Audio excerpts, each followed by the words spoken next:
Hello and welcome to our last ever episode of the Bigger Boat podcast in this series.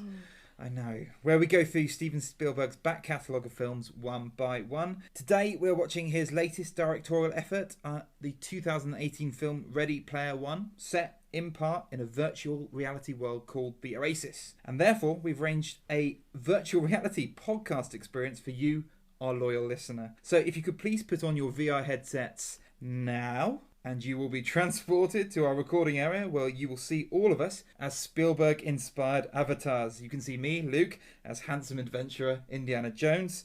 As always, Joey joins me, shirtless and in a provocative pose like Dr. Ian Malcolm. Brilliant. That suits me.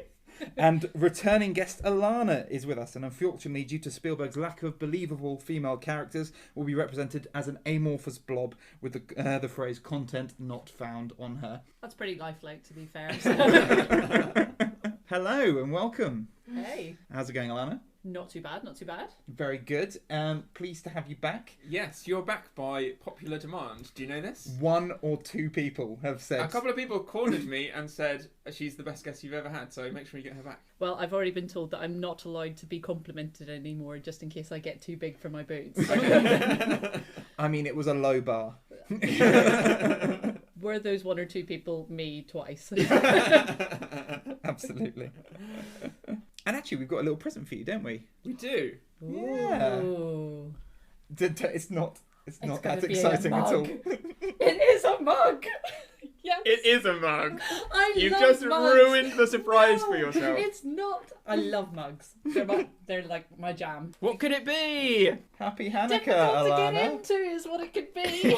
Because Don't smash it. There's tape underneath it, it turns out. So. Oh, okay. Woohoo! There you go. You have joined the ranks. The ranks. Oh, but now I've got to look at Luke in the morning. That's true. And that's bad enough for his wife. I don't think either of us sort of like look that good in that picture, do we? You can see sort of like the backs of our teeth and stuff. Only the dentist should really see that. Yeah, for the listener, what you're seeing is basically our logo that you can see on our podcast screen, but on a mug. Yes. I'm really pleased. I mean, like, weirdly so for the amount that this is a mug. I expect you to be like, one of us. I don't quite understand why you're so excited by it, and I'm a little bit disconcerted. But that's absolutely fine. Well, thank you. Welcome to the ranks. Yay. We'll do the same chant that is in Temple of Rufio. Doom. That's in Temple of Rufio. Doom.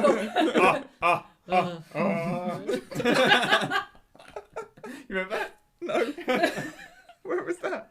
Right before that. Kalima. Alana. Yeah. Yes. Alana. Yeah. There We'll you go. sacrifice you after this. Typical. So, like I said, we're talking about Ready Player One today, film that came out last year. Actually, you lent me the book, didn't you? Yes. Of Ready Player One. I am the instigator.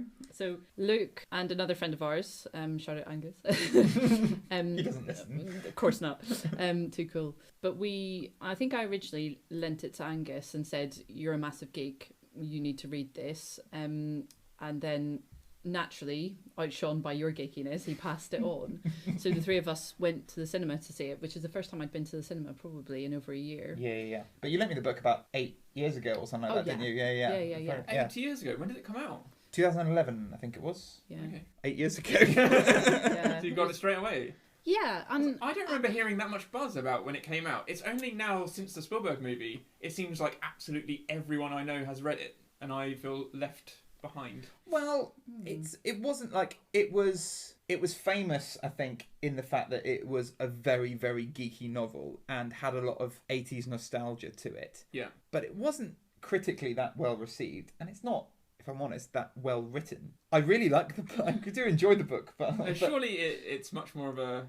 Because just even in the genre, it's much more about the concepts, right? it is about the concepts. But like, I remember there's just like huge clunky bits of prose where he just describes about 80s trivia for like page after page after page. You love that. yeah, but I love Which that. is why I quite know. Yeah. But This I is it. don't know. I really like it, but it wasn't critically that well received. Right, I see. Simply because for that reason. So it was reading that alone that I thought, this would be perfect for Luke. But Yeah. Just prose and prose and prose. of just geeky nerd stuff. John Hughes, and I looked at him dressed as David Bowie and thought, that's a man that likes his 80s. I don't know know where I picked it up actually, because I originally thought it had What's been out next? for. No, actually, I think it must have been something that came up on my recommended books, because I remember having a Kindle and being like, I'll pick that up. Yeah. And then read it, and then basically just sent it everywhere to my brother, to my cousins, to you, to Angus, and knew that it would be like, only 80s kids remember this. You know? It's one of those ones that, despite the fact that it's not the best written book, it is so addictive. And you end up... I read all of it in about a day. Really? Very, very quickly. You did actually lend it to me, but I haven't had time to get round to reading it. So I will read it, but I'll have to do it after this. Yeah. Unfortunately. Well, no, it'll be interesting coming from... Because obviously we'd read the book and we've seen the film. You have seen neither. So actually it's quite a useful perspective. Did you guys go to the cinema together to see We did. this down here? Yeah, we did. Yeah. BFFs. Hey! You can come next time. It's fair. And actually, I'll be curious to see your opinion of it, Jerry, because one of the themes throughout this podcast has been talking about the difference between digital effects and live action stuff. Yes. And your distrust, let's say, of the over-reliance on CGI with modern films. Yeah. So I'm quite interested to see what this, how you feel this, because this is... This is why I am quite so excited to see this. It feels like a rare thing to... like a Spielberg movie I haven't seen, which is big budget, which seems to... I've been told, like, the book has loads of Spielberg references, but I've also heard that he tries to not be too referential himself, and that's what some people hate about it. Yeah. But it seems like it should be right up my street, so that's why I'm excited. It's certainly got that sort of Spielbergian themes to it. It does feel like a return to the Spielberg blockbuster, which we hadn't seen. So that's actually exactly what we said, wasn't it? When we came out in full-on podcast mode, actually. Yeah. Oh my goodness, it seems like it's a real throwback.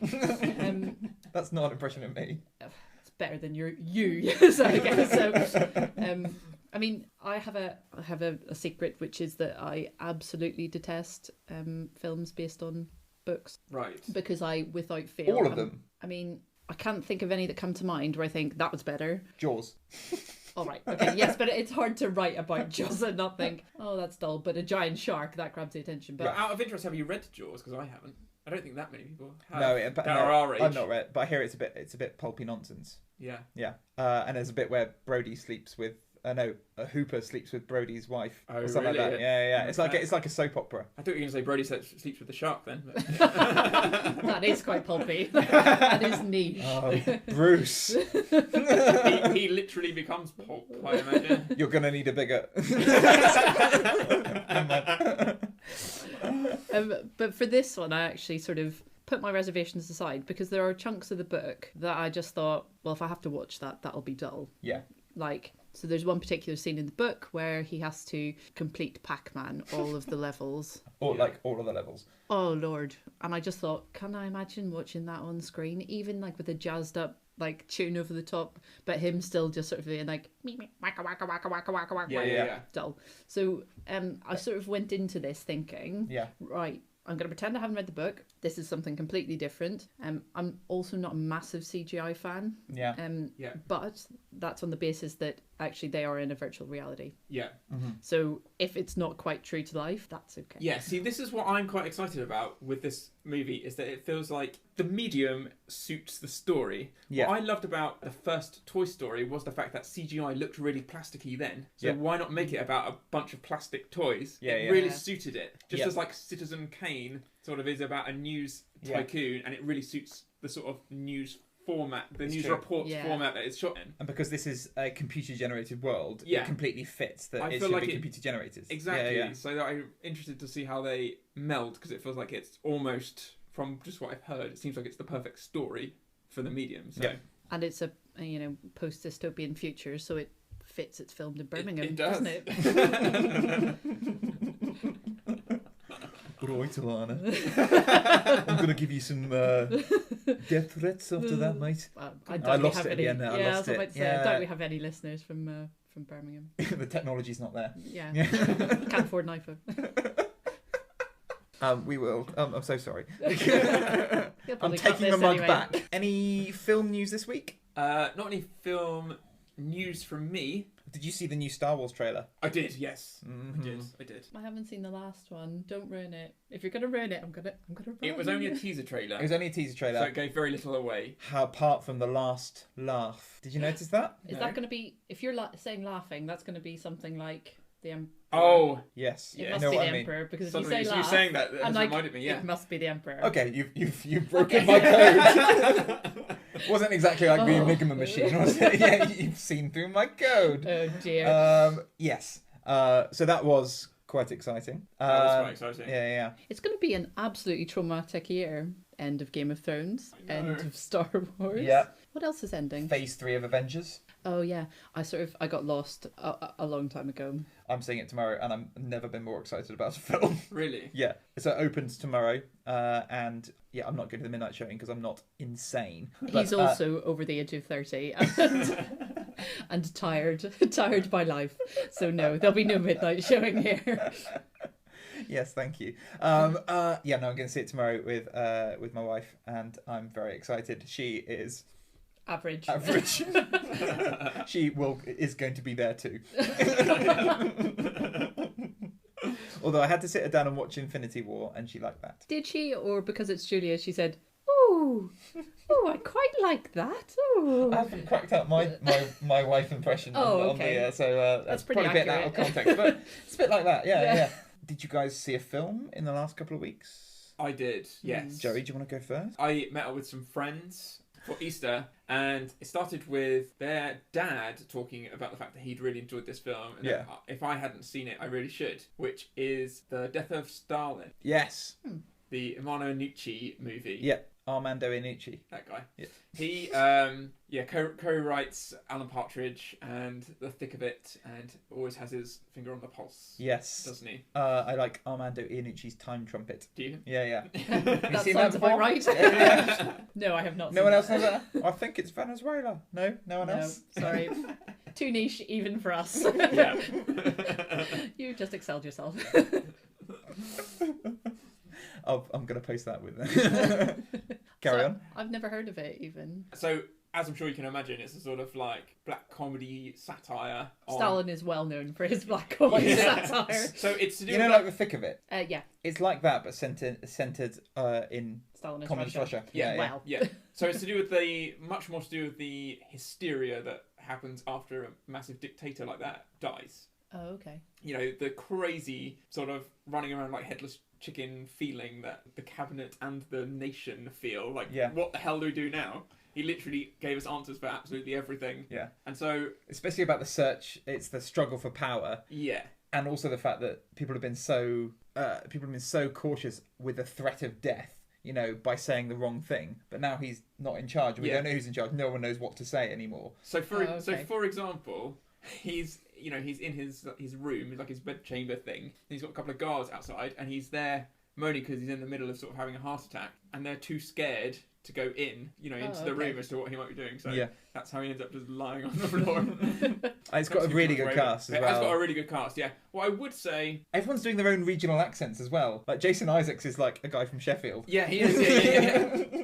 It's really Yeah, good. Michael Palin's sort of a Yorkshireman. Isn't he? Oh, Michael Palin's great in this because he's like the party line guy. He's the one who's just everything he says has to be on the party line. But the problem is the party line keeps on changing on a day-by-day basis. Okay. And he's just really struggling to keep up with what he should be saying. I can Yeah. imagine him being good at that, actually. Yeah. It's really funny. I would say the thick of it suffers from this a little bit as well, which is like we're sort of following maybe sort of 11 or 12 people in this power struggle. Some of them sort of meld into one a little bit, a little bit like, people in the office suits in the thick of it sort of just blur into one a little bit, and no one has a very distinct Yeah. But isn't that characteristics. But politics? that's politics in a nutshell, isn't it? Yeah. Who's it? Rupert Friend's really good in it as the He is Stalin's really son. good. Yeah. He's really good in it. Yeah. Yeah, he's almost unrecognisable. Yeah. You never really see him go that over the top Yeah. before. And He's stuff. Usually properly very- going for it, isn't he? Yeah, Yeah. he is. Should we call him friend of a show, Jason Isaacs? He's doing Yeah, that too. exactly. Yeah. We declared Jason Isaacs as a friend of the show, even though he has no idea who we are. We've never said 2 words to him, but because he is mentioned a lot on the Komodo Mayo Komodo Mayo podcast. podcast, we're Oh. like, why don't we befriend Jason Isaacs, so he talks about us.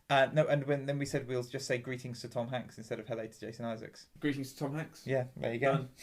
Is he going to pick up on this, or is this literally just your fanboying? It's just Doesn't matter. Julia. One of the two. Just Julia, Luke's wife, and their friends. Yeah, okay, excellent. Maybe they'll get it to him. Yeah. What I will say about Death of Stalin though is actually a lot darker. It's really quite, horrible in some Yes. bits, isn't it? It's not as, I didn't think it was as out and out funny as something like In the Loop. No, because it feels like there's very little consequence. Because the stakes are higher. The stakes are much, much higher. You will get shot in a second in Death of Stalin. I think it's available to watch on Amazon Prime as well, so do check it out because it's a really... did you like it though? Yeah, I did. Yeah. It was a little bit, it felt a little bit long. Yeah. Because a lot of the same thing, it doesn't progress massively story-wise, but yeah, it is really good. Yeah, I really like it. Yeah. What about you, Lana? Have you watched a film? So I've been quite into my climbing films, I think, recently. So I watched one the other day called K2, which is Siren of the Himalayas. Which it just talks a bit about people attempting to climb K2 and just showed lots of the Karakoram mountain range. Yeah. Is this a documentary? Yeah, it is. Or is it a bit like Touching the Void? Or is it like... No, it's a documentary, and it's about a couple of teams who tried to climb it. And I really enjoy climbing films anyway. I don't really know why, because I'm lazy as sin. But maybe I just like to see other people pushing themselves to the limit, and I'm like, gosh, I'm tired.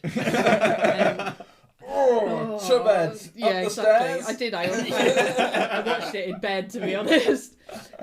But I also watched the Alex Honnold film Free Solo. Yeah, we talked about this a few weeks ago on the podcast. Yeah, Did you say about how bum-clenchingly tense it was the entire way through? I thought it was amazing. Yeah, Absolutely I did too. Loved it. Yeah. So I've been watching a few of those recently. And yeah, I did the other bits. Like I did watch Touching the Void, and I did watch whatever that one is with Jake Gyllenhaal with the Everest one. Everest one, yeah. I can't remember what it's called. It's not just called Everest. Yeah, probably. It's Everest. I think it is. Okay, there we go. Yeah. So I've watched a lot of those recently, sort of all on a bit of a theme, because, well, to be honest, I'd sort of run out of things to watch, and sort of there's nothing really very good on on Netflix and things at the minute. So I thought, well, I'll just start. There's been a bit of cull on Netflix, haven't there? With Yeah, they do seem to have got rid of a lot of Yeah. content, don't they? I've got the majority of the mediums, but whenever you're trying to prepare for a night shift, and you sort of think, well, I could get up, or I could sort of lounge here like some sort of lizard and watch a film. So I tend to do that instead. So very good. Yeah, I've been watching those. Little glimpse into Alana's life there. Lounging like a lizard. Anyway, so shall we talk a little bit about a brief synopsis, and then shall we go watch the film? Yes. Yeah, and we're going to actually watch the film in our... And I've got a projector set up as well. Ooh. I know, it's all very exciting. So, the synopsis of the film, and if you've watched it, which I do encourage you to do so, you'll see sort of the basis of the plot explained in heavy exposition, sort of, because there's a lot to get through.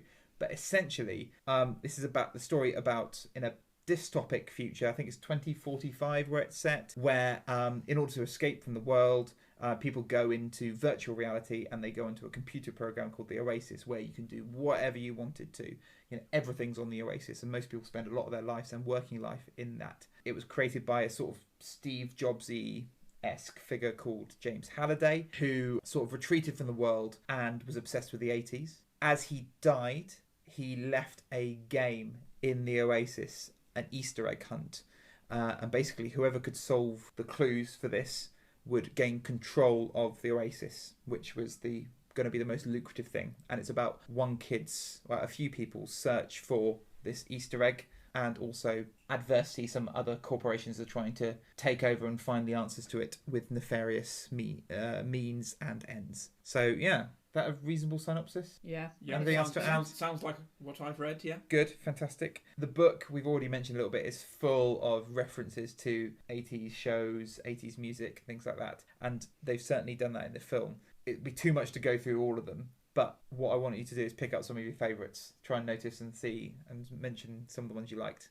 Okay. Because there'll be loads of ones that we all miss, and it bears much repeating to try and pick them all up. See. I think Steven Spielberg isn't even aware of some of the references in this. Oh, really? Because people from like ILM, who did a lot of the visual effects, screenplay, so Zach Penn and Ernest Cline, who wrote the book, added their own as well, asked people to add in their own little ones as well. Yeah. So everyone's added to this in the background. Yeah. It's its own little Easter egg hunt, It is, really. Exactly. Fine. So, should we go watch the film? Yes, Ooh, I'm let's do so it. excited. Cool. Excellent. Okay, we'll see you shortly after this clip. There's nowhere left to go. Nowhere. Except the oasis. So, I know you enjoyed that, Joey, because I could tell from your dance moves at the end. Yeah, that's true. Getting super pumped up to Hall and Oates. I was, yeah. I went all John Hughes on everyone. I started swinging my toes and heels like they always do in I'm Breakfast so glad you Club said toes and heels there. It did take you a bit too long to say toes and heels there. It did. Dramatic pause. Toes Toes and and heels. So, I'm guessing that you enjoyed that. Yes, it was very good. Yeah. What about for you, Alana? Second time round. I love it. I love it every time I watch it. And just so the opening music came on and Joey went, I love it already. And I was like in the background going, because I just love it.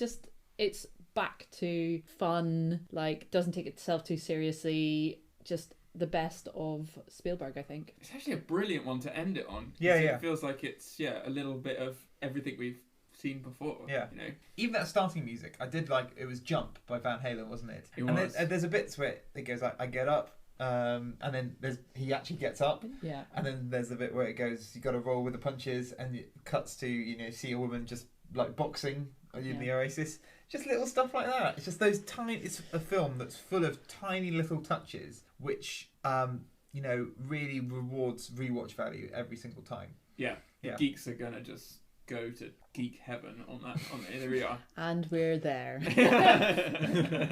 I thought it got slightly worse for me with rewatch value. Really? I did. In what way? Mainly because of the characters, not because of the. I still have a lot of fun with it. I think it has such amazing visual spectacle that that you look at it and yes, it takes your breath away. And those especially the Shining challenge during the second one, it's just it's so much fun. However, the characters in it are so thinly drawn. I found that every time you watch it and the shock of the spectacle and you see the references again and again and again. As that wears off, you're left with some, Oh yeah, I mean, if you look at their romance, they're like, he's like, I watched your Twitch stream. I love you. Yeah. Do you genuinely come away feeling like they have actually fallen in love? Not at all, in my opinion. But that's where I do think he leans quite heavily on the fact that this is for geeks and geeks will have watched or read the book, rather than watched.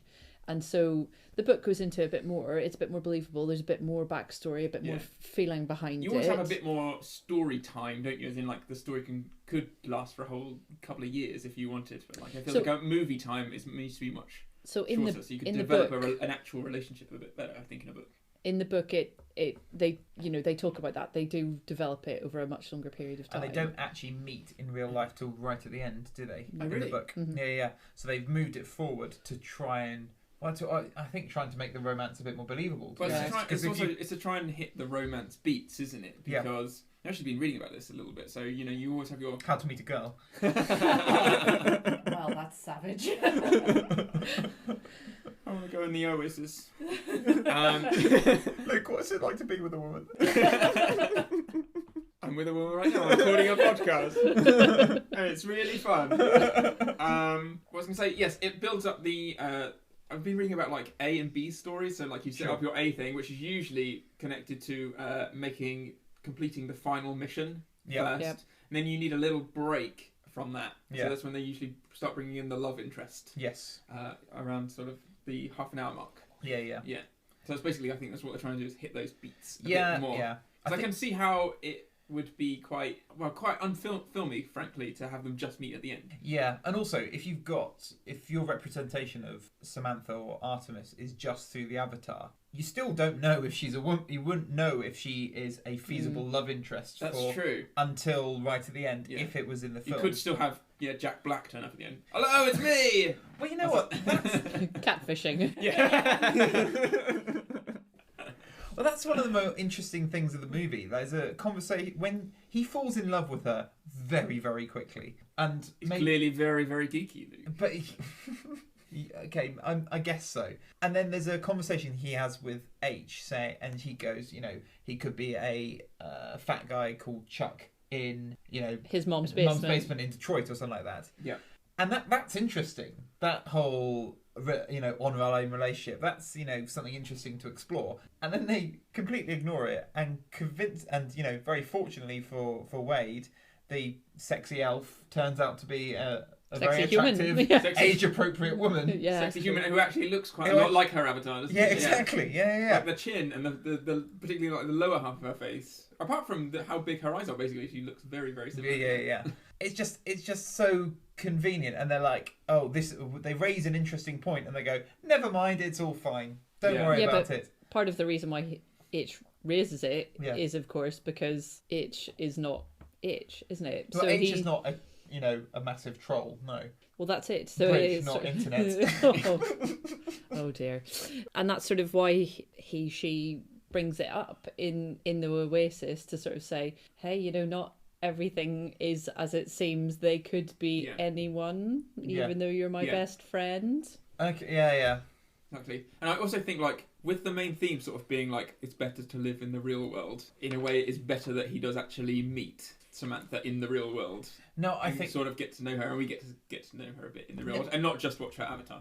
No, I completely agree. It's and I'm not saying that she should have been different. What am I saying? Maybe they just should have explored that issue and had further conversations about it. I mean, I honestly think I hate to say a montage, but a montage of them going on dates as such to try and work things out, and I felt a little bit like, how in the world has a top class gunter, Artemis, who is, ahead of everyone else, been surprised that Sorrento worked for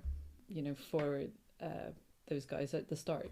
How had they not picked that? How had she not picked that up earlier? It's true, and it's just the fact that in the book as well. I don't mean to say like in the book. We're going to talk about the movie itself. It's difficult to compare, but I'm going to say it anyway. In the book, Artemis is sort of she's almost much cleverer. She's the first one to find a trial. She is the most likely person to win the whole Easter egg hunt. She is more capable probably than Parzival himself. But she's just more savvy overall. She's like similar sort of age, but like a much more of a mentor. I think she's more capable rather than a mentor. There's no real mentor-mentee. She's just a bit more capable. And you're right, she's got a bit more internet smarts than Parzival does. Yeah.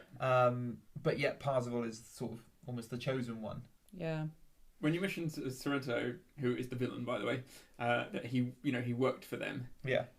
It is quite funny in that scene where they're like, we'll try and make him look a bit like an intern, and they just, put some slightly bigger clothes on him. And they give him make him look a bit younger. A bit of floppy hair. Yeah. He looks exactly the same. Like, you would not hire that guy as an intern. You'd be like, yes, so what else have you been doing with your life for the last 45 years? Or your wife and kids. Yeah. How do they feel about the fact you're working here for no money, just making lattes? Yeah. Yeah, you're absolutely right. Going back to, do you think so I think Spielberg's blind spot has been romance throughout his entire movies, and I don't think this is any different. This might be true. For this. It just, to make You've highlighted that you didn't think he did comedy particularly well, and you don't think he did romance very well. I think all of his comedy works when it's character-based, because I do think he does characters quite well. Yeah. And when they all have little moments which make you laugh. Yeah. Because he can't tell a joke. That's true. For the life of him. We actually said that, I kind of agree with you that you think maybe Catch Me If You Can is his funniest movie, which is not one which would spring to mind, what a comedy. But, the little character moments were really laugh out loud and quite regular, weren't they? Yeah. In Catch Me If You Can. So you're right, you can do it when you're dealing with real characters in real situations and the little cynical things that they say. Yeah. Which is a completely different world and setting to Ready Player One, isn't it? Yeah. But he does give them free rein. I mean, I think there must be a lot of improv. TJ Miller, who plays IROC. Yeah, he's probably the one with the funniest lines. And H. Yeah. But again, the lines, they don't land all the time. They're much more catchphrasey, but they're much more one-liners, aren't they? They're almost like the stereotypical superhero. Yeah. line. But the thing is, and I'm gonna maybe say something controversial, but Spielberg plays on cheese a little bit. Yeah, you know, that's true. And I suppose he's sending that up a bit, isn't he? Yeah, and so his characters are very stereotypical. Mm-hmm. Yeah.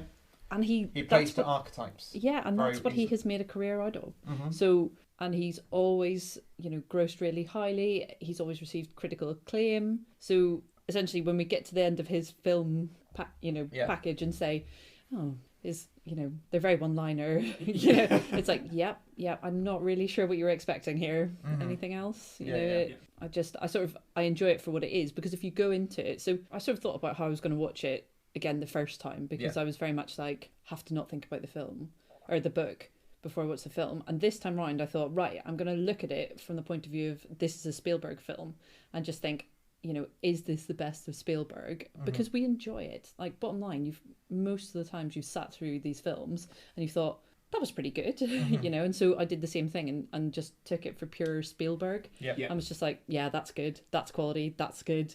And so I enjoyed it. Yeah. I'm not saying I didn't enjoy it. I really did enjoy it. It's just a lot of fun, and it goes at such a pace. Even though it's a 2-hour 20 movie, it goes through it so quickly, and I think it does such a good job of converting quite a difficult to convert story. And changing a lot of elements of the story, but keeping the vibe the same. And it does that extremely cleverly. And also, I like the fact that the book, because the book is so heavily on references, and like I said in the intro, there's lots of prose saying, explaining the history of the Sword Quest video games and, things like that. Here, there are references, but they're just scattered about. Yeah. That you can pause the screen and you can find things. They don't distract from the story. They don't go, hey, here's a reference, here's a gremlin. Isn't that fun? There's just a small gremlin running at the side of the screen. I think they did that really well, because another director could have just focused on putting this nostalgia right in your face and making that the story. But I think the story here is front and centre. So I find actually I was distracted quite a lot. I don't know about you, but every time something that really just appealed to me, I'd be like, oh my goodness, look at that. I almost couldn't stop myself from making a noise, like, oh now they're doing that. Oh, exciting. I also realised how much of a massive geek I am, because I was there like, well, that's a Stargate, oh look at that, that's a replica of the Starship Enterprise. That's the gun they use in Aliens. Literally, so much stuff. And and whenever he's doing some of his moves, whenever he's beating up Sorrento, I was like, that is a very Eddie move from Tekken, and that one, whenever he fires out the Hadouken, exactly. And I guess that almost distracted me from the storyline. In a way, I'm quite glad that we are dealing with archetypes, and it's quite a simple story when it comes to actually just who's goodies versus baddies, isn't it? Really. So in a way, it's quite good that the story, essentially, even if you get a little bit lost, is so simple that you can just enjoy the references. Enjoy the moment, I think. That's true. Because I think when the first time I watched it, I was stressed out that I wasn't getting all the references. It felt like it was passing you by. It was passing me by too quickly. I was like, I actually made very few notes, because I was like, I don't want to miss anything. It's information overload, isn't it? I actually have I have about a third of a page, and loads of it is just like, this is awesome. It's true. This is great. I probably have about 1/5 of what I'd normally have. Yeah, exactly. Just because you've got to just let it wash all over you. Like, if it's good enough, I'll remember it. Yeah, exactly. Well, that's it. I did find with the references though, and obviously I think we mentioned in the introduction, I was conscious, having read a little bit about it, there's so many references to Spielberg in the book that he didn't want to put too many self-referential things in there. Yes. There were times where it felt like, oh, that might have been a nice moment to have some more Spielberg-y moments and stuff. It felt almost like he was referencing other people rather than himself. Robert Zemeckis springs to mind. Specifically. There's a lot of Back to the Future in there, isn't there? You could do a bit more of yourself in there. But he had to be convinced to put Back to the Future in, didn't he? Because he produced it and directed it. And his name is very much at the top of it, isn't it? A Steven Spielberg production. Presents by Steven Spielberg. Is it? Sorry. Stop getting Back to the Future wrong. But there's a lot of back. There's even there's dialogue. There's the DeLorean, obviously, with the Kit's Knight Rider panel at the beginning. I think in the book, I read an interview with the author, he said there's actually not that many Spielberg specific references in there. The main reference is the fact that he keeps a Grail diary in order to keep his clues for all the Easter egg hunt, and that's what he carries with him. He didn't, but Spielberg didn't want to put that in the movie again because he didn't want to be too self-referential. Yeah. But he still put the T-Rex in from Jurassic Park. That's true. And that was a really great moment. And that was an amazing moment, wasn't it? Yeah, yeah. But saying that, I did feel like I felt the effects of Spielberg, because do you remember, right at the end when the Mark Rylance character as the wise old avatar sort of hands over the egg. Yeah. I was like, you have chosen wisely. Absolutely. Because although he didn't actually say it, it felt exactly like the... It's all implied, isn't it? Yeah, like the knight at the end of Holy Grail. Last Crusade. Last Crusade. Yeah, yeah. But that's because he got slammed for it. Did it before, didn't he, Spielberg? What did he do? Made a lot of references to some movies in 1941. You're absolutely right. Yeah. And he got critically kicked. But the tone is completely different. Yeah.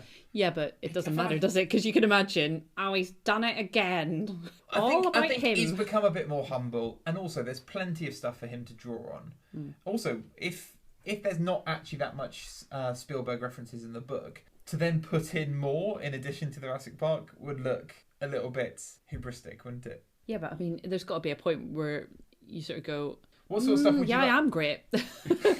Let's just talk about how great I am. I think he just has to have a look at his... Spielberg. He just has to have a look at his bank balance, though, doesn't he? Like, oh yeah, I'm great. Yeah. I think... Doesn't that make him a bit more like the villain in this movie? Like, with all the money. Just to remind himself how great he is. Counts his money, What do you think? We know Spielberg sort of puts himself in a lot of movies. He, transfers his own personality onto, whether that be Elliot in E.T., a lot of Tom Hanks characters. He puts himself into there, and there's a lot of wish fulfillment there. Do you think he's putting himself into Halliday or Wade? I think both. Yeah. I think you've got the ultimate Spielberg protagonist, haven't you? Yeah. The young, disaffected guy who's out trying to change the world. Bit of a loner, everyday boy in an everyday situation who gets an attractive girl at the end. Yeah. Ultimate wish fulfillment. Kind of father figure issues because the boyfriend of the mum is a bit of an asshole. Orphan is Finchy from The Office. It is Finchy from The Office. Yeah. Well, I've literally written, one of the few things I've written is per parental input as standard. Yeah, as per. Yeah. Yeah, so he's absolutely. But also, I think as he's got older, you could also see him in the Halliday role. The wise old storyteller. The wise old storyteller, the creator who is warning against people hero worshipping him. Wants very much. Yeah. Handing over of his legacy, because he has slowed down in terms of his arthritis. But his production rate. Oh Lord. But his production rate has trailed off, and he's probably making way for sort of younger generations to come through and do something a bit different, hasn't he? Do you think of this film in terms of things like even special effects as a sort of passing of the baton, sort of the old way of doing things sort of thing? Fully embracing the new way. And maybe that's why he has a slight little reference to Jurassic Park or whatever, because we sort of remember that as mainly more sort of guys in rubber suits and puppets and stuff, and the start of CGI, and then... Yeah. This is the whole sort of reality versus CGI now. Yeah. It's sort of like a... What's the great thing about Spielberg is he does move with the times. He absolutely does. He loves technology, so many new things. He really does, yeah. Yeah, and ILM did, and I think there was a few other companies he worked with that I can't remember, sorry, but have done an amazing job of creating the Oasis environment. Yeah, it's very the way realistic. It's rendered is just remarkable, and it's just those little extra touches, like when you first see Parzival, Wade's avatar, walk into the Oasis, and he switches the wind on, and it's just little, and you suddenly see wind going through his hair. It's just amazing. I loved that first shot of it. The camera comes at Wade's face quite speedily, doesn't it? And you see it, then it goes close up of his eye, and then it does another 90-degree turn, and it goes into what his goggles are seeing, and that's takes you into the Oasis. Yeah, it's an amazing little transition, isn't it? A really cool little transition. Yeah. Absolutely. Actually, it's probably a good time to talk about. So, do you know how this film was shot? How they made it? I don't. So it was done with virtual reality motion capture. So the same way he'd done Tintin. Different way in the fact that so yes, they were motion capture. So everyone, when they were an avatar, they were acting as their own avatars, and they had all the ping pong balls. But they also had virtual reality headsets on them as well, and they had created the Oasis environment in the virtual reality goggles that they could see. Like a piece of pre-visualization. Pre-visualization, so they could already, when Ty Sheridan puts on and he's acting with Olivia Cook, he sees Olivia Cook as Artemis and can act with them like that. He can see H, as a 9-foot tall troll in the environment that the computers have already created. And Steven Spielberg, even himself, had the virtual reality headset, so he could interact with the environment and pick the shots. That's crazy. While he's directing. I am getting old. Yeah. That is what I've taken from amazing, that. Isn't it? Yeah. I have taken that I'm getting very old because that is so meta that I actually don't even know where to start with that. That is. They're creating things in virtual reality. Maybe the making of this movie is better than the actual movie. Yeah. The ultimate irony. Should we talk about the challenges? Shall we start off with the first key, which differs from the book? Can you remember how it wasn't the first challenge in the book? Do we need to explain that there's 3 challenges to get I guess most people would have already watched it, but yes, let's explain that. Do you want to go for it? That's all I was going to say. So there are three challenges in order to win the ultimate Easter egg prize. First one in the movie is a race through New York, where there are a lot of obstacles.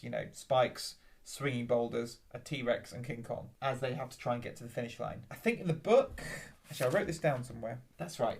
In the book, a lot of the first half of the book, because Wade is quite poor, he can't afford to go to other parts of the Oasis. Oh, yes. So he is in school, because all schools in the book are free, done in the Oasis and free. And he's on a school planet. And conveniently, the first key is on that school planet. It's not convenient. It's purposeful because he wants everyone to be able to access it. So the reason they do mention that briefly. Yeah, that to begin with, when you first enter the Oasis, you're on a level playing field. Don't you? They do mention that. Yeah, but in order to get off world, you have to have money, and he just never has money.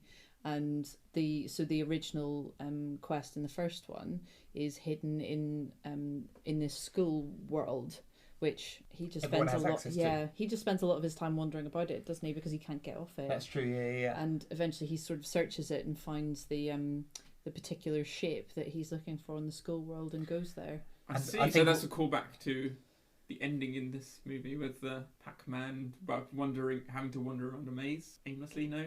Then you catch when you're talking about the original Easter egg. No, not quite. Good try, no. But I think what he has to do is he has to play through a Dungeons and Dragons module, and then he ends up at an old computer game where he has to play. I think it's Joust. Is it? I was about to say it's Joust, Joust. because they mentioned Joust as one of the games. Which is unfortunately they're not very cinematic and not that accessible to wander around a school and find a Dungeons and Dragons maze. And a lot of people won't know what Dungeons and Dragons are.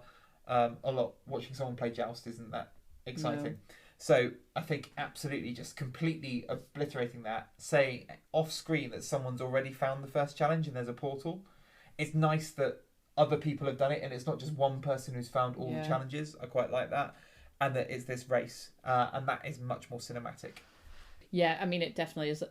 From my recall of the book, I think they have like a skeletal knight soldier who steps out as if to challenge him. Yes. And then plays the game alongside him. And he just plays him at Joust. Yeah, that's right. Yeah. Anyone notice any little references during the race that anyone mentioned? Tron. There's a bit when he goes backwards. Yeah, and it's very Tron. Like everything had a green outline. Yeah, that's right. Yeah. I saw some of the cars there. I saw Christine from a Stephen King novel and the Stephen King film as one of the other cars that was racing. I see, that's cool. And also they drive past a cinema and it says Arnold Schwarzenegger is Jack Slater, which is a Last Action Hero reference, which was written, and that film was the first film written by Zach Penn, who wrote the script. Oh my goodness! The problem is that it's 2 hours and 20 minutes or so of just needing to pause it frame by frame. Yeah. You'd be better to Google it, to be honest. No, there were genuinely some uber geeks who have done that on YouTube. So that's why I'm saying Google it. Someone will have written it down. But what did you think of that as a first challenge? It's very action filled, isn't it? Mm-hmm. Yeah, it was fun. It helped set the world, didn't it? I think. It does, yeah. And also the fact I think you needed something different because the previous 20 minutes has actually been, when you think about it, exposition and voiceover. Yeah.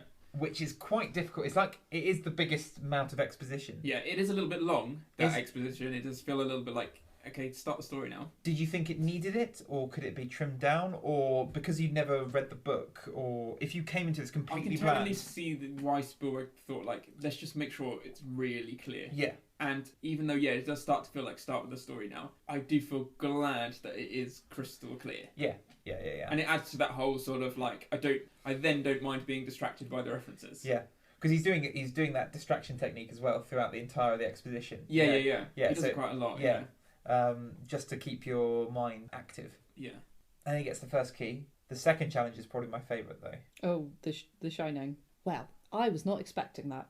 Well, when you first watched it, When I first watched it... No, it was completely out of the blue. I managed to stay away from spoilers. Did you know this was coming? I did know there was a big section in The Shining, and that they had gone back to the original film, because I'd done just a little bit of research. Sure, okay. Before watching the movie. Okay. And it's very well done.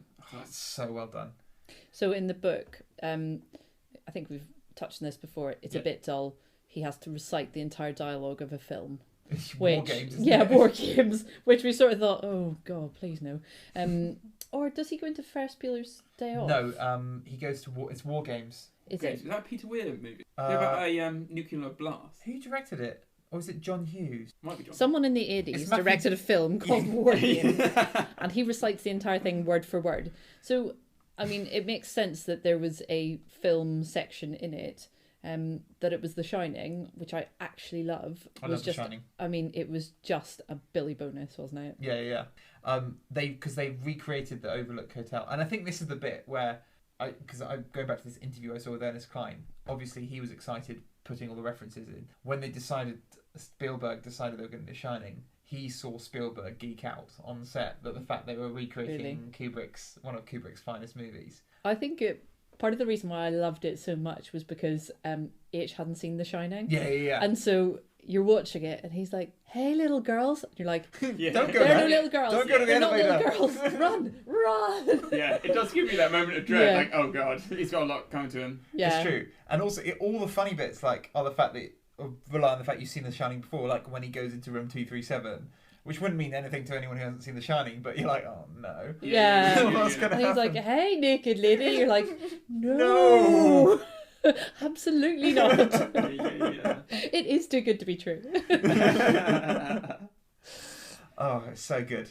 War Games is directed by John Badham. Okay, there you go. There you go. Geek fact. Geek fact. I think we should put in a little voiceover I in can give post going, geek fact, or something like I that. can give you another geek fact to do with The Shining and that scene in particular. Geek So fact. they talk about the fact that I'm doing a that new sounds so much like we listen to Pop Master on Radio 2 at work like 10:30 every morning. Pop Master, and it's doing all 80s music and stuff. thing. Excellent. You found your calling, Luke. Geek fact. Remember they talk about the fact that Stephen King doesn't like the Kubrick movie of The Shining? A creator who doesn't like his creation. Particularly, that highlights the point of why Stephen King didn't like the movie. Mm-hmm. Stephen King thought of, basically one of the main themes of the book is alcoholism can turn a man into a monster. Yeah. So one way of reading that scene, apparently, which Kubrick made a lot more ambiguous, is that, after he's been drinking at the bar with Lloyd, the ghost barman, he goes up to that room and then he sees this beautiful woman in the bath. And then it's meant to be as if he's woken up with a hangover and it's not this beautiful woman. He's woken up with this monstrous old hag who he saw when he was drunk as this beautiful woman and stuff. So I just thought that highlighted the problem that Stephen King had with it quite well. I mean, that was subtle, Stephen. There's a lot of digging that has to go on there to get out of that. Okay. Especially the man who writes horror books. Okay, sure, it's The Hangover. The zombie dancers I thought were quite interesting. Yeah. Just They mentioned that from a video game, but I don't know the video game. no. See, some of this stuff, if you don't know the references, seems really off the wall. Yeah. And suddenly, they go into the ballroom. I guess it just reminds you that this is a video game, isn't it? Yeah. And it's just, I think it's really appropriate that they chose a Kubrick movie, having, seen all of Spielberg and seeing Kubrick's influence on him, especially with like AI. There's a lot of AI-like things in this movie. Such as? Well, I just mean like the way they sort of go on the mission and sort of like remember the red light district in AI with Jude Law acting all Fred Astaire with his long coat stuff, and then they go and they're looking for the blue fairy and they go into that Dr. No thing. Yeah. I just thought that sort of very much reminds me of.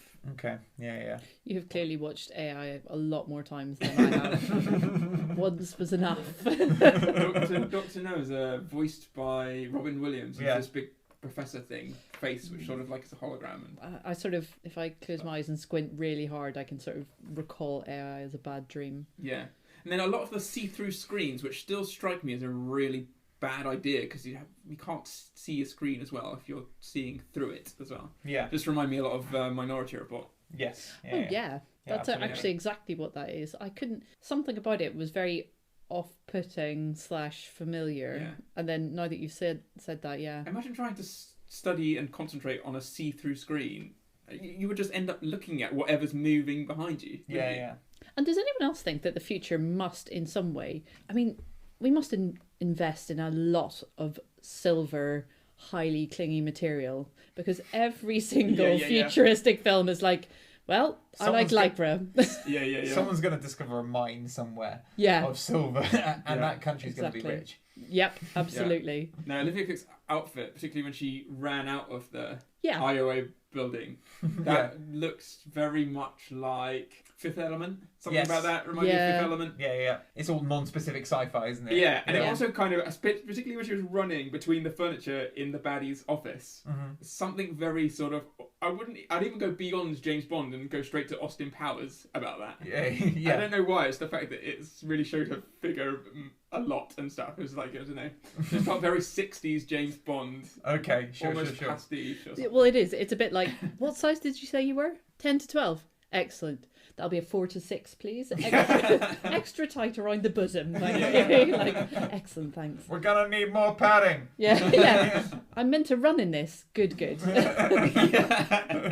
She did escape very easily from IOI at the end. She's just like, I'm gonna go outside. Out the door. Yeah, everyone else. After Okay. all that, like 20 minutes of being imprisoned and creeping around, and then she's like, you need to get out of there. Okay. Yeah. And then walks out the front door. Yeah.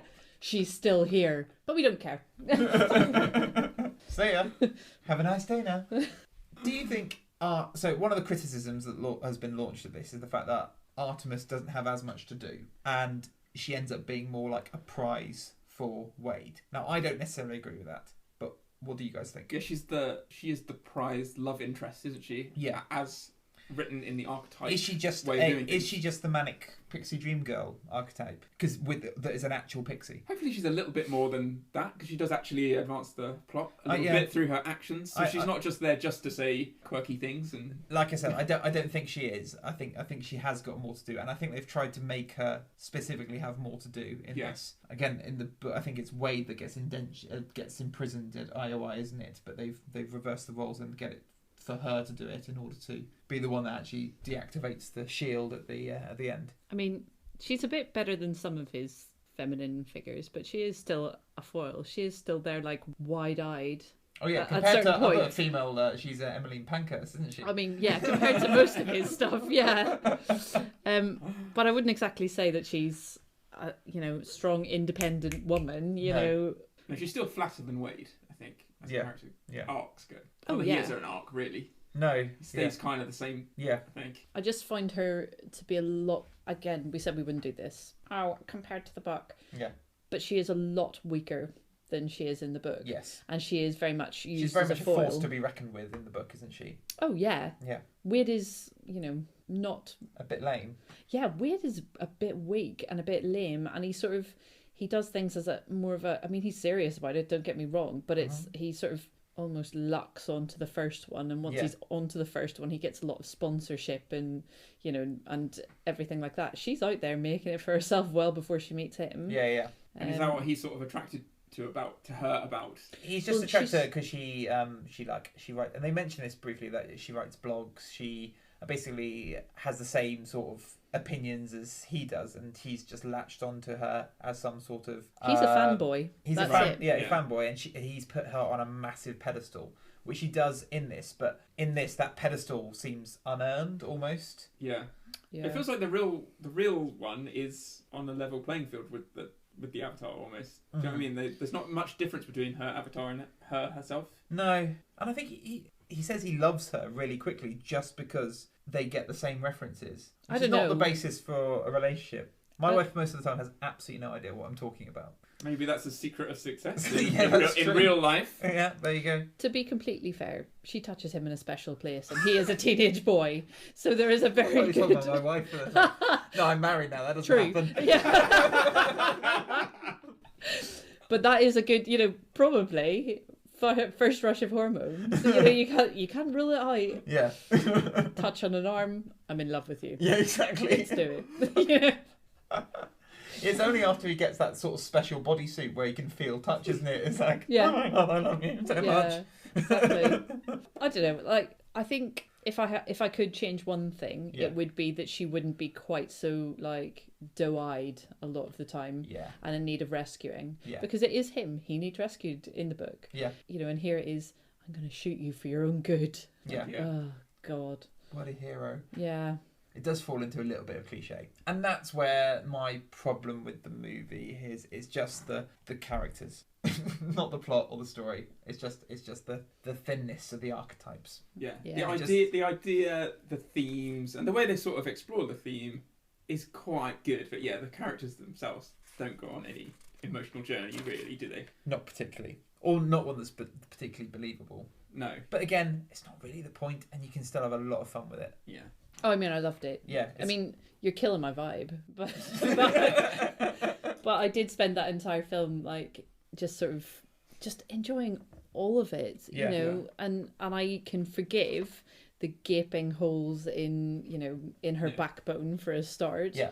And the sort of cliched bits of it, because I just did, for every one of those where I went, oh God, that was terrible. There was about 10 where I was like, look at that thing. Ooh, Yeah. I had one of those. Yeah. I get doing that, yeah. Well, I think I do wonder how this movie does play, because we are seeing this as three very similar people. This movie is made for our narrow age bracket. Yes. I can't see that kids will particularly... So that's where you're wrong. Okay. I actually think, judging from what I'm seeing on the street, and I actually can't believe it, but I think our age group is having a revival. Hold the phone. Of what? So I've Of seen 90s culture. I've seen people in poppers, like Kappa Adidas poppers? poppers. I went into a shop the other day and they were selling them. I think, guys, Because of that. we're cool. Yeah. Just gonna put it out there. This knowledge, younger generation won't I've say. got two words for you guys. Glow sticks. We are going to make a fortune. You can buy them in boxes of thousands on eBay. I've even looked up before. Glow sticks. They're going to be big. Next year. Well, I mean, he could be right. I did not see poppers coming back, so anything is possible. Exactly. So I just got to check on my Tamagotchi for a second there. I mean, it was sad because I thought it was terrible the first time round, all of it, and then here it is again. But do you know what I mean? That this movie is made specifically for us, because all the references are things that from the movies we like, rather than kids are gonna like at the moment. Yeah, but Is it an embarrassing dad movie? Is it kids are gonna go going, oh, this is so lame? no. So No, well, definitely not. the reason I say that is because when Star Wars came out again, my dad dragged me to see it. Yeah. And he explained things. And let's be fair, I wasn't going to pay for it when I was 10, 11, 12 Yeah. or whatever. So where's the money coming from? Embarrassing dads. Yeah. We're going to the cinema and you're coming to watch this and then I'm going to explain the entire thing to you and you'll enjoy it. So I don't think it's a bad move. Yeah. And actually there's a lot is geared towards a sort of younger audience, but have you not noticed that there's a lot of TV ads and the like that are now sort of being geared towards the older generation? Mm-hmm. So, for example, there's a new Dairy Milk ad Yeah. that says, do you remember me? I'm Jason Donovan. If you don't, I don't care. I'm not talking to you. And so there's been more of a mood to shift The into demographic. generational splits. And they're saying, hey, you know what? This is cool. If you don't like that it's cool, that's fine. It's not for you. Okay. They still made a lot of money from it. Mm-hmm. Yeah, no, it did do very well at the box office. And 80s and 90s is genuine. They all jokes aside, for some god unknown reason, the 80s and the 90s are cool again. Mm-hmm. Yeah, they are. The Shining does feel like a different movie, though, compared to that sort of culture. When you think about all those 80s, Back to the Future and, Is The Shining even an 80s film? 1980. Just. 1980. Oh. Yeah. Just. Just snuck Skim it in there. Yeah. The other one would have been Full Metal Jacket, which I think would have been a bit less fun. I don't Do know. a Kubrick one. True, but maybe this is based on around the time that the book was made then, when this was still like the biggest search engine. Do you think the sort of butler character that's voiced by Simon Pegg? I've got to ask Jeeves. Ask Jeeves. Oh yeah. That was the biggest search engine at the time. Oh my lord. Yeah. Good little reference. Probably was. I've said this before, Around but we are 2011. so old. Oh my goodness. Yeah. Yeah, that must be a little reference. I asked you about what your favourite little references were. My favourite one, and it's a really subtle one. So Okay. Okay. Brace yourselves. We're literally going to go down a rabbit hole of deep, dark geekiness. Let's do it. But it's even more interesting because they couldn't get the rights to this film, but they snuck in a reference anyway. When Daito and Wade have hacked into Nolan Sorrento's rig, so he thinks he's in the real world, but actually he's in the Oasis, and they've reconstructed his office. Yeah. Obviously, this is a fake situation. There's a subtle hint, a glint in their eyes, in Wade's and eyes, like they're replicants from Blade Runner. I saw that. That's how they say how they say, oh, this isn't true. And they couldn't get the rights to Blade Runner because I remember in one of the second tasks in the book, they have to do the Voight-Kampff Camp-Voigt test. Yeah. And I think they asked specifically to do that, but they couldn't get the rights because they were making Blade Runner 2049. But they still stuck in that very subtle little reference, which I read that was my favourite. That is very good. Yeah. I personally liked the Stargate at the start. Yeah. Because I grew up on a diet of like sci-fi, Star Trek, Stargate, Star Wars films. Yeah. And I hadn't really, not that I hadn't been concentrating, but when it first started, I was still like, wow. And then that was the first bit that I actually was like, okay, I've seen the bit that I love, but like I'd forgotten that this was in it. And then I started noticing all the little bits that I really enjoyed. Yeah. So I think the Stargate being one of the first things whenever they come out, that was pretty good. I'm going to go for it. I think my favourite reference is it's quite a big one. It's nothing subtle about it at all. Yeah. I like the fact that it's got the Iron Giant in it. Yeah. Because I remember watching, because I used to be very big into animation. I remember hearing that people thought the Iron Giant was the best non-Disney movie. Of course, it's directed by Brad Bird, who then went on to make Disney Pixar movies like The Incredibles and stuff. Which is actually a little nice reference for us, because we mentioned Brad Bird in one of our really early episodes, because The Incredibles 2 was the last movie you had watched. Yes, and you slandered Brad Bird. I did, sorry, Brad. I did say allegedly before, but But yeah, it was really cool to see the Iron Giant in there, because it's one of the lesser known animated movies, but it's really, really, really good. You mentioned during when we were watching the film, you said it's Chekhov's gun. Oh yeah, I said that. That's what a big Chekhov's gun. Yeah, well, it's not just Chekhov's gun. The whole film is Chekhov's got a massive arsenal of all stuff because there's so many little things. The Zemeckis cube, the Holy Hand Grenade, all major things. Yeah, they're all Chekhov's guns that eventually get used later on. Yeah, it's just constantly seeding things beforehand. Yeah, there's so much of it. You watched it and you can just like, if that doesn't come in more useful later on, I will eat my Rubik's Cube. Like, exactly. Seriously. And that's one of the flaws of the book, I found it. The fact that when he has to do a task or he has to complete a task, he does the task and then it's written and then goes, oh, and this was easy because I practiced this, 100 times before. I've seen I could go through the entire War Games because I've watched War Games 100 times. He says the payoff, it says the setup after the payoff. Yeah. Whereas in here, they've clearly noticed that and they've actually made the setup there, so there is an eventual payoff. Yeah. It's more of a lived experience as opposed to sort of some backstory that might assist you with this thing that I have done. The only thing I would have preferred is with all the little MacGuffins and the things, that's great, but with the character, and going back to the characters again, with the characters I would have preferred a bit more setup so that can pay off. So again with the love story, but also like the relationship between the Fab Fives from Queer Eye. The high five. The high five. You've just out-manlied yourself there, Luke. It's fine. Have you noticed I'm dressed extremely well? No.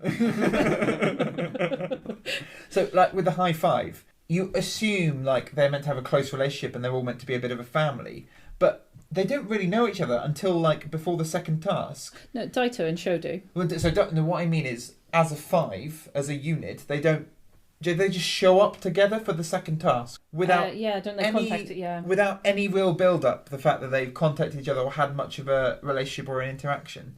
Yeah, because I think in the book, after Wade's trailer gets targeted, he invites them all into chat, or H does. Yeah. He has contact with them, and then they sort of come to an agreement together where they say they're not clanning up, but they're going to do this to beat. Exactly, because there is a bit of mistrust there, but there's none of because obviously they don't know fully the other's intentions. But for this, they all seem on board. And they're like best buddies, of buds straight away. Yeah. Do you think find it odd the fact that the 5 best gamers in the world live in Columbus, Ohio? They're all in exactly the same place within 10 miles of each other. Yeah, I mean, again, it's not like that in the book. I feel like we should get that on tape. But I mean, what are you going to do with that? You have to have the plot. You have to move it along. Yeah. And flying someone in from Tokyo is a bit. And gamers definitely do get together to do this stuff. So. Not anymore. No, not necessary. There used to be this internet cafe in Wellington in New Zealand, and basically all the gamers would just do all-night sessions there. It's God! Yeah, they do all come together. Wellington, New Zealand is a town set in the 1980s. Yeah. And internet cafes. That is Luke Bennett that you're hearing. That is not Joey. I want to be welcome back. Oh no! I say that in a very fond way. Oh, backpedaling. That's the sound you can hear frantically. Sorry, can you hear me from down in this hole? I can't have a dog for myself. Did you think? Maybe I find myself putting references on things which maybe not even references. Yeah. But little things so when they're in the back of the van, and obviously the henchman woman comes in, bursting in. Hedge person, please, Hedge Joey. person with the gun. Politically incorrect, but that's fine. Noted. Sorry, I went back to the 80s there for a second. They pick up... Nice little 80s callback. Backpedal. They picked up the little fire extinguisher. Yeah. And then hit her to get her out of the van. Yeah. Is that a Jaws reference, do you think? Oh, could be. Remember they destroy the shark with the big fire extinguisher gas thing? Could be. Well, let's call it. Yeah, it's a big reference. Yeah, you heard it here first. It's too self-referential. Yeah. Come on, you big head. So, if Spielberg has taught me anything, especially recently, it is that all evil villainesses have a fringe. Yeah, absolutely. I see you're fringeless today, Alana. I'm not feeling particularly evil. It has to be a straight fringe. Yeah, absolutely. And I did at one point say, she's got evil eyebrows. Look at them. Yes, they're very well manicured. She's specifically gone into a hairdresser and asked for that evil haircut. Yes. Can I get the evil, please? Yeah. They basically said, what do you want? I want it as straight as a die. Yeah. And menacing. Yeah.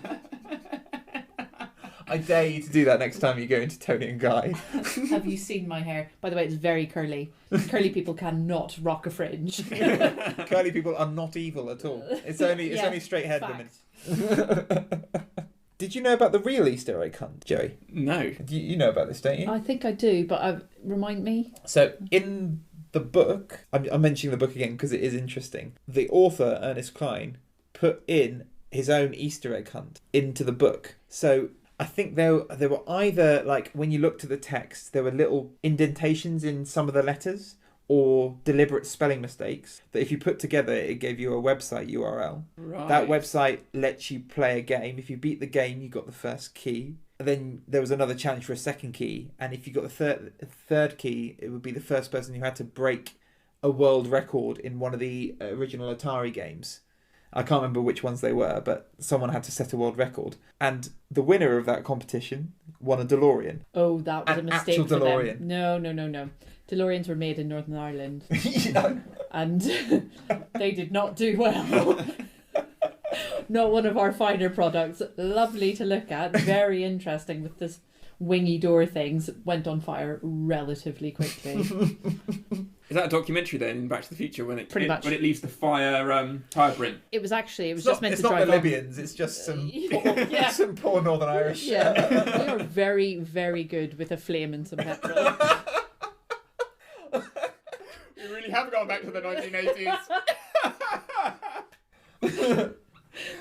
Next week on Jokes Me and Joey Can't Say.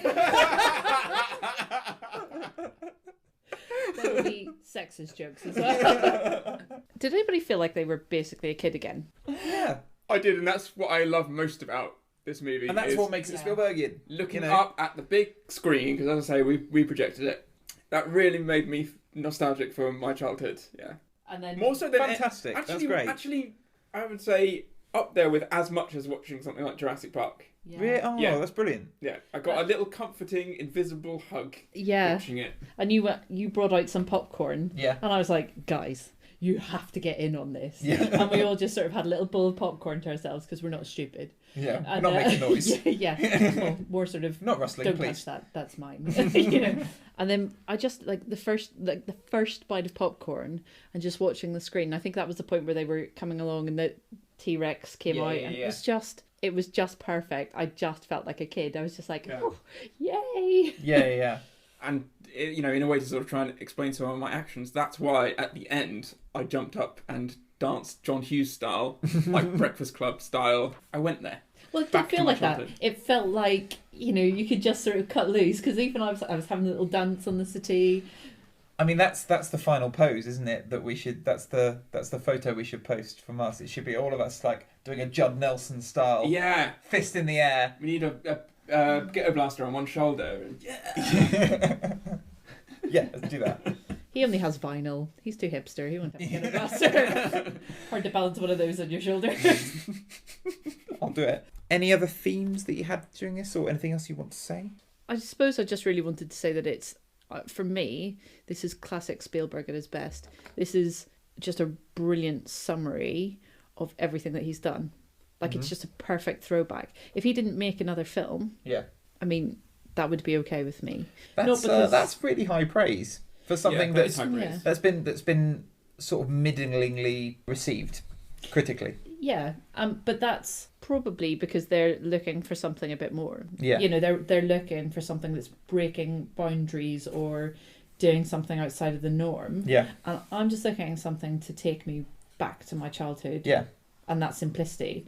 And it just does that to a T. Yeah. Yeah. You know how much I love, and it's great that Simon Pegg is in this. You know how much I love the sitcom Spaced. Yeah. And I still swear that's the best thing that Simon Pegg and Edgar Wright have done. Babylon 5's a big pile of crap. Get out. Again, that's not Luke's opinion. That's in the show. Blah, blah, blah. Right. I really love all the references. I agree with you that, should Steven Spielberg not make another film, I think this could be a great finale, because I don't really want it to be anything other than what it is, which is a piece of nostalgia, and it did give me that feeling of a childhood movie. Yeah. And there's loads of CGI in it, Yeah. and it didn't distract from the story because it perfectly suited the storyline. Yeah. Even in a better way than Avatar. There's a lot of parallels I felt. I'm surprised I didn't see any Avatar people. Well, the Na'vi, They've got 2, 3, 4 coming out, haven't they? That's true, but they managed to get the rights to most things, didn't they? Yeah, but that was all because Spielberg was like, "Hey, buddy, what you doing?" Yeah. Remember who I am? I'm Steven Spielberg. Remember me? Yeah. How about I back you up on that next thing that you want to do?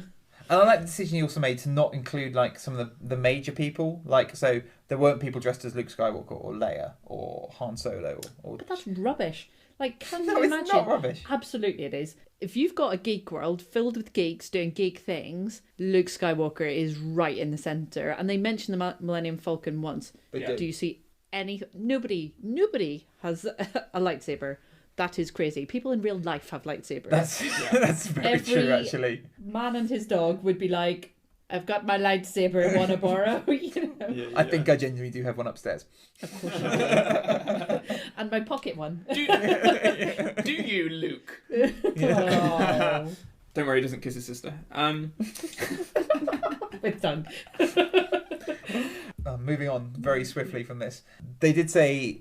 when Artemis meets the, kidnaps Wade, she does say, "Welcome to the rebellion." She does. Which I quite like. I did also think, do you remember there's one point at the end of Empire Strikes Back where he jumps down that sort of metal tunnel? Yes. And I always think that looks really painful to slide down. Yeah. Do you remember there's a bit on the dance floor in this movie? Yeah. Where they're just about to jump off the sort of diving board bit. Yes. Yeah, down onto the dance floor, I was like, well, if he falls and slides down that, it's going to be just like Luke Skywalker at the end of Empire. But he doesn't. Suddenly becomes John Travolta in Saturday Night Fever. It does. I like that moment. Yeah, it's quite good. Yeah. Although, how does it? So actually, physically, how does it work with regards to the? This is before he's got the wires. You know, where he can flip around. How do you do a dive? How do you do a dive? And how do you dance upside down and flip upside down when you're just in a treadmill in a stack of cars? There was one moment where they were upside down and they did cut him in real world and he was the right way up. Yeah. So I think they explain it in the book in that so having things like treadmills, I don't even think he has a treadmill to start with. He basically has the most basic pair of gloves and so you can toggle, I think, your gravity and stuff with it using your hands and and doing stuff. Like Minority Report. You can you've got those lights on the end of his fingers. You're a big Minority Report fan. What is going on here? Trying to sell copies here. Did Tom Cruise get to you? I love Scientology.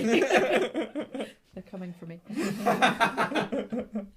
I think we should give a shout out to Ben Mendelsohn in this as well. I think he's brilliant as Nolan Sorrento. He's such a good bad guy. He is. He plays bad guys and seedy people quite well. He does it so well. I think he's brilliant. I've not come across him before. He was in Rogue One, Star Wars Rogue One. Yeah. Didn't finish it. Bad guy. Well, spoiler, he's a bad guy. I always think he looks a lot like the young Gary Oldman. Who is the best villain of all time. The villain in Leon. No, I was actually thinking Fifth Element. Yeah, he is. Yeah, absolutely. Right, yeah. I just like the fact that he's trying to I like the scene where he's an embarrassing, almost like an embarrassing dad. Like he's just so lame. Yeah. And the fact he's got like Nancy Drew on his main machine. His password is like Bossman69. I love the fact he's got that suit on underneath his... Yeah. What do you call it? Like the feeler suit. Yeah. And when he's trying to bribe Wade for the first time, and he's trying to pretend how cool he is, he just says like, yeah, hey man, yeah. I'm really cool, man. Yeah. He says man all the time, and he says, I listen to Duran Duran to chill out. And drink tab. I just find him a bit mumbly. I was like, he's a bit mumbly and he's got a bit too much of a lisp to actually be a bad guy. It's just an Australian, that's all it is. Yeah. Mumbly lisp does not strike fear into my heart. That Fringe, much better job. And when he's in Avatar, his avatar looks almost like an evil Superman, doesn't he? With that sort of little curl. Of course, yeah. Yeah. Anyway, I want to give a shout because I think he's great in this. Yeah. But I think you're right. This was a really nice one to end the whole thing with. Yeah, it feels almost like it's become full circle. Yeah, I mean, like we said, we've talked about Spielberg movies for about 32 hours now. Yeah. Which feels mad. Over 6 months. Once a week for 6 months. Yeah. Oh, God. What am I doing with my life? So I've just had a bit of a crisis. Oh, no. What have I been doing? Anyway. So there is a sequel in the works. Ooh, what is it? Ready Player 2. So I thought there was going to be a sequel to the Bigger Boat podcast. Well, we've been talking about this, and we probably will come back for a second season where we do a different filmmaker. But we will be still doing bonus episodes with the Spielberg movies that come out. So there is going to be an episode that comes out in a little bit, an episode where we list sort of our top 10 Spielberg movies. Yeah. And we're going to ask you, Alana, as well, to provide your top 10, and we'll add them up with all the guests and see which one comes up on top and talk about that for a bit. Awesome. We're going to go back and revisit Jewel as well, his first ever TV movie with a special guest. And we'll probably do some more episodes as his future movies and upcoming projects, which we will skirt on briefly, come out. But we are going to do a second season. We'd like your suggestions for which filmmaker you think will be a good one to do. We've got some ideas, but if you can get in touch with us on our Twitter, if you just at us with some suggestions, that'd be a great idea. Yeah, thank you for that. Yeah, shall we do sort of a Jerry Springer final thoughts on Spielberg overall? Yeah, at the end of our journey. At the end of our journey, what have you learnt, Jerry? Yeah. What have you learnt? That a bit like you. What have I been doing?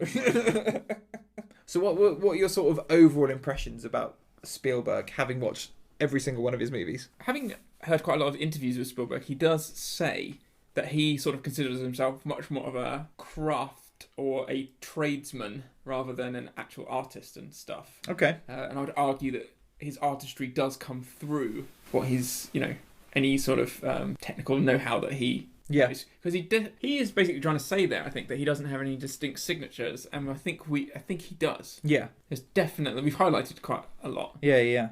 In terms of themes, in terms of Definitely even in things terms like of themes. aesthetics as well. The way he fills a frame, he keeps stuff much wider than a lot of other directors now. Yeah. He's used to working on the big screen. Yeah. I've heard him say, actually, that when he's watching an actor and he's watching the monitor of what he's seeing through the camera, he sometimes gets a bit of tape and imagines drawing like people's heads in a which would be like the front row of the cinema.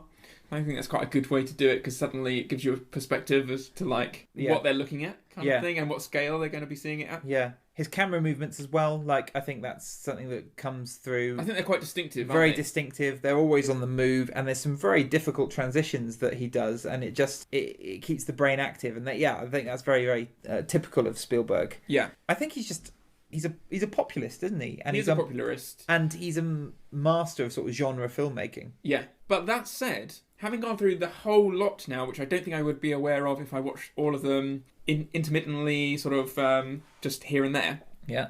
He definitely does put himself into his movies much more than I ever thought. Yeah.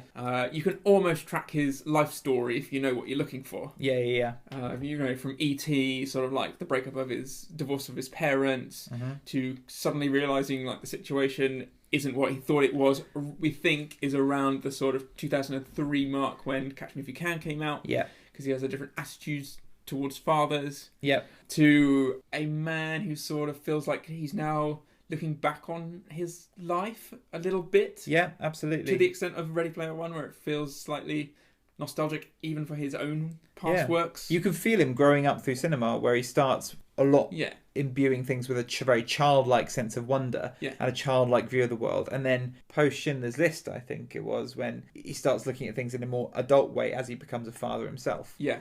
And he definitely, through all of this, from the get-go, absolutely just loves cinema. He loves telling stories through pictures. Yeah. And he's always done it in an interesting way. He's not afraid to change styles, is he? Even 1941, Drink Up.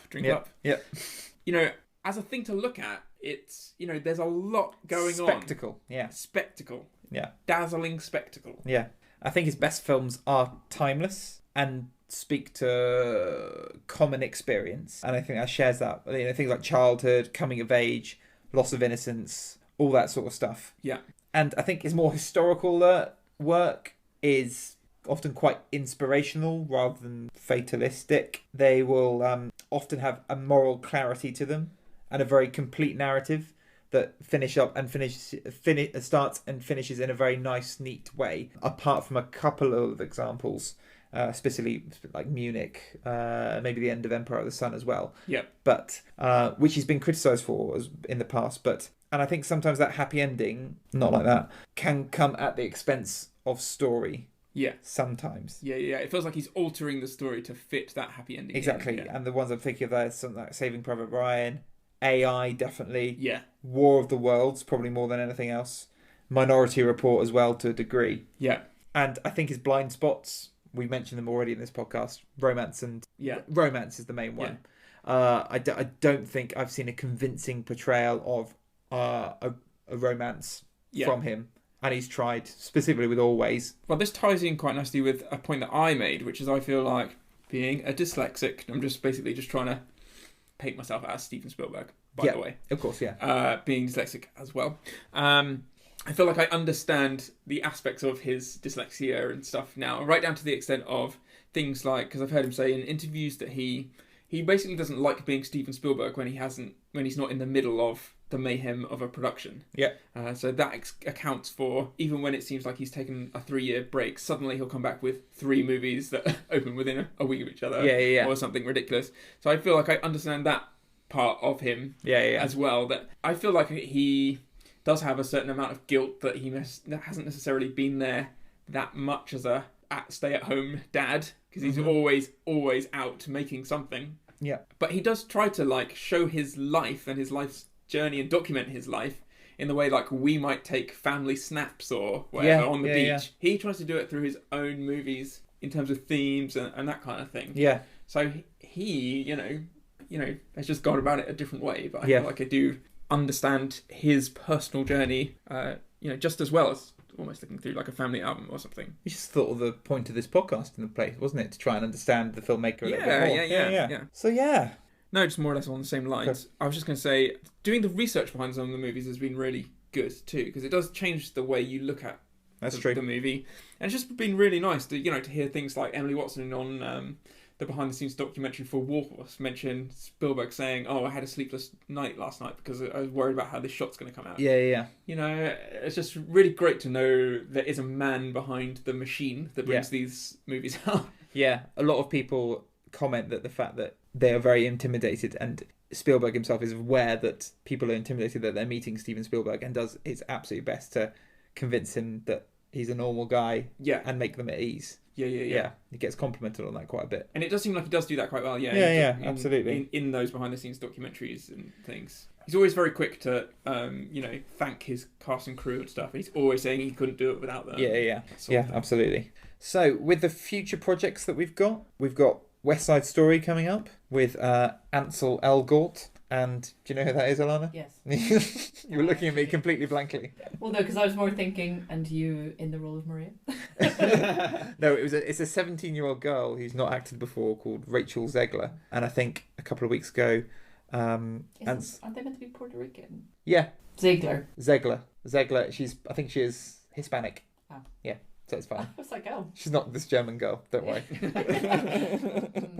But she's I think she got visited by Ansel Elgort on her high school musical. She's just gone onto the set of West Side Story from her high school play of Shrek the Musical. Oh Lord. Yeah, so that's happened. Next after that, you've got another Mark Rylance film. That man is everywhere. I know, well, in Spielberg movies. The next Mark Rylance film, The Kidnapping of Edgardo Mortara. It's a story of this Jewish boy who got kidnapped in the 19th century by the Pope. Oh. And Mark Rylance plays the Pope. Oh Lord, that cannot be good. Yeah, so let's see that. I'm sure it's going to be done extremely sensitively. Oh my God, who thought this was a good idea for a film? I'm sure it certainly has sensitive parts. Right. What's the next one? Oh, the next one's Indy 5. So we'll be doing episodes on those over the next... whenever they come out. Yes. So, thank you so much for listening. Yes, thank you for joining us for this. Absolutely. I want to say a personal thank you to you, Luke, because you were the one that came up with the idea for doing this podcast, and I've had an absolute blast. So thank you very much. Oh, Joey, thank you. And thank you as well. I know Joey does a lot of the editing on this as well, and that takes up a lot of time. Yeah. Yeah, thank you very much. My pleasure. It's been really fun. Let's kiss. So please still follow us on Twitter. We're at Big Boat Podcast. You can follow us on Instagram at The Bigger Boat Podcast. And also, if you still want to email us at thebiggerboatpodcast@gmail.com. If there's anything you want us to talk about in any of our future episodes. And please give us suggestions for season 2. We'll probably be releasing episodes much less frequently. And if we do go to season 2, it will probably be a monthly thing rather than a weekly thing, because this has broken me. So, I mean, I'm not surprised if it's broken Joe as well. That's a lot of contact with you, Luke, Yeah. to be honest. It's true. It's true. Do you want to come back for a season 2 episode? Oh, go on then. Excellent. So we will see you when we see you. Bye. Bye. Bye.